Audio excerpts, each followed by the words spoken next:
Le Ka est un poisson de très grande taille, affreux à voir et extrêmement rare. Selon les mers et les riverains, il est indifféremment appelé colombère, caloubra, calonga, caloubalou, chalungra. Les naturalistes faits étranges l'ignorent. Quelques-uns même soutiennent qu'il n'existe pas.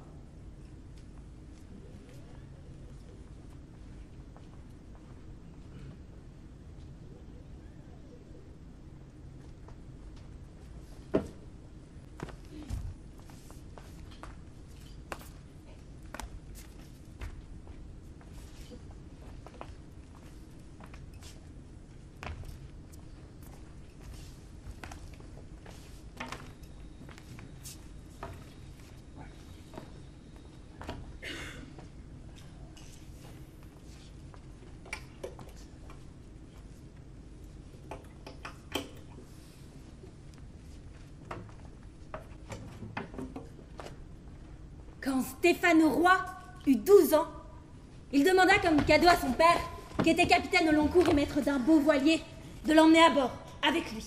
Quand je serai grand, je veux aller sur la mer, comme toi. Et je commanderai des navires encore plus beaux et encore plus gros que le tien. Dieu te bénisse, mon petit. Et comme son bâtiment devait justement apparaître ce jour-là, il emmena le garçon.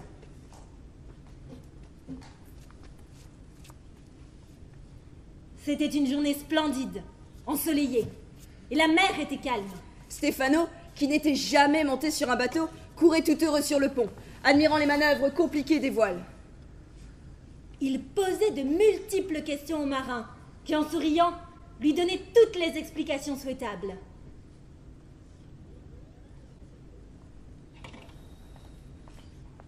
Le Tout-Puissant avait déjà construit l'univers, disposant avec une irrégularité fantaisiste les étoiles, Les nébuleuses, les planètes, les comètes. et il était en train de contempler ce spectacle avec une certaine complaisance, lorsqu'un des innombrables ingénieurs projeteurs à qui il avait confié la réalisation de son grand projet s'approcha d'un air très affairé. C'était l'esprit Odnon, un des plus intelligents et des plus dynamiques de la nouvelle vague des Andes. N'allez surtout pas croire qu'il avait des ailes et une tunique blanche. Les ailes sont une invention des peintres de l'ancien temps, qui trouvaient que c'était bien pratique sur le plan décoratif. Tu désires quelque chose? Oui, Seigneur. Avant que tu n'apposes le mot fin à ton œuvre merveilleuse et que tu ne lui donnes ta bénédiction, je voudrais te faire part d'un petit projet auquel nous avions pensé avec quelques jeunes collègues. Un détail, une vétille comparée à tout le reste, mais qui nous a tout de même semblé intéressant. Fais voir. Naturellement, il connaissait déjà tout du projet, mais faisait semblant de l'ignorer et simulait la curiosité afin que ses meilleurs architectes en ressentissent un plus grand plaisir. Voyons, qu'est-ce que cela peut bien être? On dirait une planète. Mais nous en avons déjà construit des milliards et des milliards. Faut-il vraiment en faire encore une? Et de dimensions aussi restreintes de surcroît? Il s'agit en effet d'une petite planète. Mais contrairement aux autres milliards de planètes, celle-ci présente des caractéristiques particulières. Elle tournera autour de son étoile à une distance telle qu'elle en recevra de la chaleur, mais pas trop. Voici le devis, avec les quantités nécessaires de chaque élément et les prix de revient. Toutes ces conditions préalables étant réunies, il devrait se produire sur ce globe minuscule un phénomène très curieux et amusant. La vie. Tu veux dire que sur cette petite boule, suspendue dans l'immensité des espaces, une multitude d'êtres naîtrait, croîtrait, se multiplierait et mourrait? L'idée est plutôt piquante. Devant l'accueil bienveillant, l'ange architecte prit de l'assurance et lança un coup de sifflet strident qui fit accourir sur le champ des milliers. Mais que dis-je des milliers? Des centaines de milliers, peut-être même des millions d'entre esprits.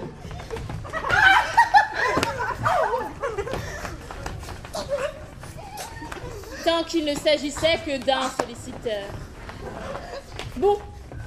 Mais si chacun de ceux qui viennent d'arriver a à me soumettre un projet particulier avec les explications adéquates, cela va durer des siècles.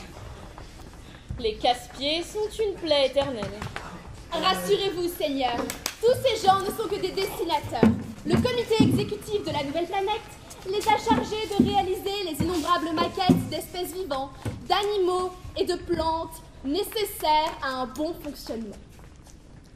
Chaque dessinateur était naturellement désireux de voir son propre travail approuvé, éventuellement loué.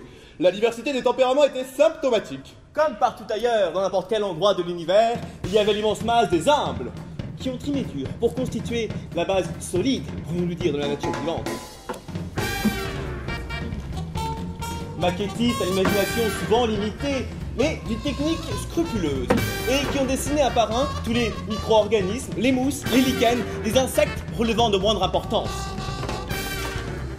Et puis il y avait les artistes de talent, les fantaisistes, esbroufeurs, qui tenaient à briller et à se faire remarquer, ce qui les avait poussés à concevoir des créatures bizarres, compliquées, étranges et quelquefois aberrantes. La licorne. Certaines d'entre elles durent être refusées, jetées à la corbeille. Les dessins étaient faits sur un papier de luxe, en couleur et grandeur nature, ce qui mettait en nette infériorité les maquettistes des organismes aux dimensions plus modestes. Les auteurs de bactéries, virus et autres passaient presque inaperçus. Malgré leur mérite incontestable.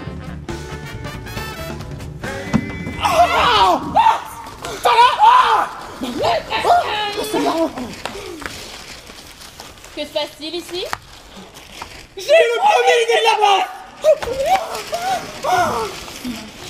Comme si c'était une trouvaille géniale. Chameaux et dromadaires laissèrent l'assistance plutôt froide. La plupart les jugèrent de très mauvais goût. Ils furent acceptés, Mais de justesse.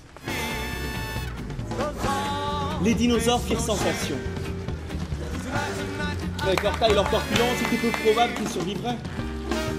Mais pour ne pas chagriner les braves artistes qui avaient mis tout leur talent, le roi de la création concéda toutefois les écoles.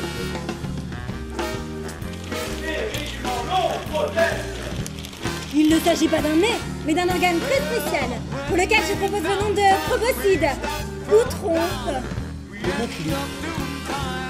Parmi les clous les plus remarquables, nous pouvons citer certains grands papillons aux vives couleurs. Le serpent boa,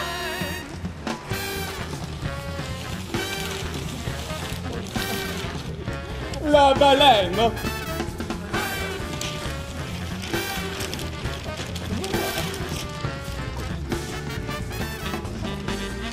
Le chien. la rose,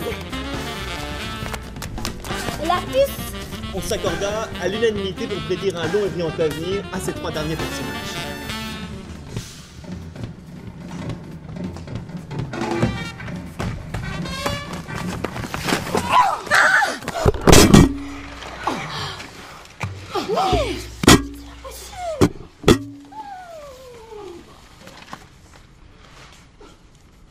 Les dessins représentaient un animal dont l'aspect était vraiment désagréable, pour ne pas dire répugnant. Mais qui frappait toutefois. Parce que totalement différent de tout ce qu'on avait vu jusqu'à là. D'un côté était représenté le mâle. De l'autre, la femelle. Comme beaucoup d'autres espèces, ils avaient 4 membres, mais du moins, à en juger d'après les dessins, ils n'en utilisaient que 2 pour marcher. Pas de poils, si ce n'est quelques touffes, ça et là. Spécialement sur la tête, comme une crinière. Les 2 membres antérieurs pendouillaient sur les côtés d'une façon un peu ridicule. Le museau ressemblait à celui des singes, mais qui avait déjà été soumis avec succès à l'examen. La démarche était plus fine, harmonieuse et galbée comme celle des oiseaux, des poissons, des coléoptères, mais dégingandée, gauche et dans un certain sens, indécise. Comme si le dessinateur au moment critique s'était senti découragé, fatigué. On ne peut pas dire que ce soit bien beau. Mais peut-être cet animal a-t-il quelque utilité particulière? Oui, ô Seigneur. Il s'agit modestie mise à part, d'une invention formidable. Ceci serait l'homme, et cela, la femme. Indépendamment de l'aspect physique, qui, je l'admets, est discutable. J'ai cherché à les faire de telle façon qu'ils soient, oh, pardonne-moi ma hardiesse, à ta ressemblance, ô Très-Haut.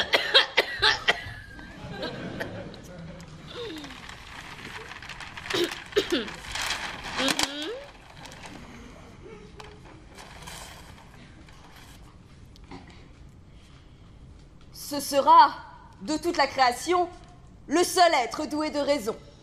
L'unique qui saura se rendre compte de ton existence. L'unique qui saura t'adorer.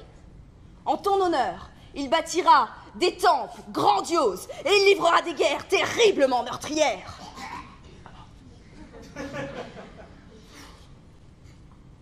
Aïe, aïe, aïe. Tu veux dire que ce sera un intellectuel? Fais-moi confiance, mon fils. Non, pas d'intellectuel. L'univers en est exempt par chance jusqu'à présent, et j'espère qu'il restera tel jusqu'à la fin des millénaires. Je ne nie pas, mon garçon, que ton invention soit ingénieuse, mais peux-tu m'assurer de son éventuelle réussite? Que cet être que tu as imaginé soit doué de capacités exceptionnelles, c'est possible. Mais à en juger d'après sa mine, il m'a tout l'air d'être une source d'embêtement à n'en plus finir. Cependant, je dois dire que j'ai pris plaisir à constater ton habileté. Je serais même heureux de te remettre une médaille. Mais je crois prudent, mon fils, que tu renonces à ton projet. Ce type-là, si je lui donnais un tant soit peu de mots, serait bien capable, un jour ou l'autre, de me manigancer les pires ennuis. Non, non, non. Laissons tomber. À vouloir trop bien faire. Allez les gars, on remballe. On va pas y passer la nuit. Oubliez pas que demain, c'est dimanche. La journée avait été mémorable et heureuse. Comme toutes les grandes heures faites d'attente, de choses belles sur le point de se produire, mais qui ne sont pas encore. Comme toutes les heures de jeunesse. Un bruissement de fermentation, de palpitations, de gémissements, de ululements et de chants allaient naître des forêts et des mers. La terre allait naître, avec ses merveilles, bonnes et cruelles, béatitude et angoisse, amour et mort. Le mille-pattes. Le chêne. Le ver solitaire. L'aigle, La gazelle, Le rhododendron. le lion.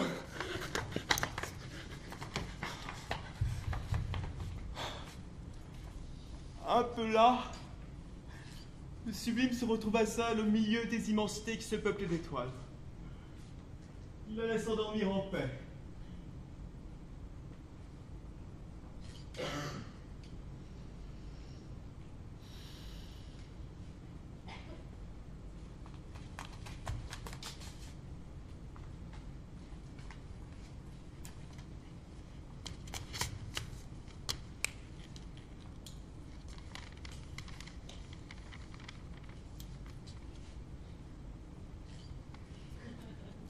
L'homme.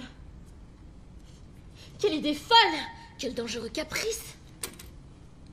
Mais dans le fond, quel jeu fascinant. Quelle terrible tentation. Après tout, peut-être cela en vaut-il la peine. Bah, advienne que pourra. Et puis en période de création, on peut bien se montrer optimiste. Donne-moi ça.